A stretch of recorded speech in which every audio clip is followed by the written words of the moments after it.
I first moved to Flatbush, I lived above Errol's Bakery. And these were the first business owners that were like, if you want to occupy our space, you can occupy our space. Because they had already lost their lease. They were, scheduled to be like evicted. And the community came out. People surrounded Errol's Bakery. And really how we won is that we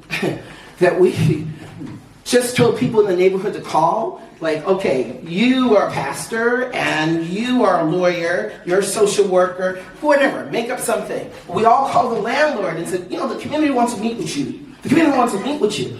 And they finally was like, okay, we'll give them a new lease. We don't want to meet with you. And that's how Errol's Bakery. So anyway, I want to tell the story. Since 2013, we founded our organization. We work with tenants, we work with homeowners, we work with small businesses.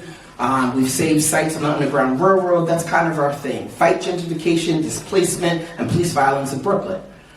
I want to share about the fact that what I appreciate the most about Flatbush is that community is involved.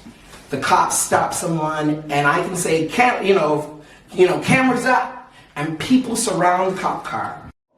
So with Scoops, they have been in the neighborhood for over 40 years. We just celebrated the 40th anniversary. And the piece of it is they lost their lease and went to month-to-month in 2019.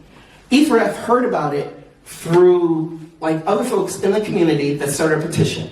Everyone was up in arms. If folks know, again, before the word vegan, we say ital, because food is vital, The whole pandemic, we were fighting and struggling. And in August of 2024, they lost their lease completely. They were supposed to move out.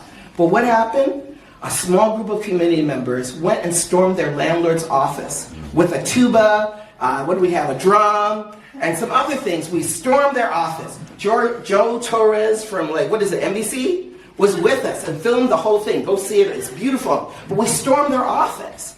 And then we got and fired the lawyer. And Scoops won a 7-year lease.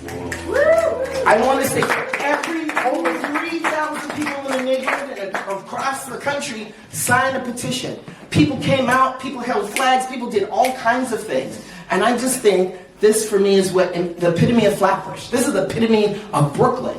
That level of resilience. They said go, and we said nah, they're going to stay. And this is really, for me, what I love about being a Flatbush resident.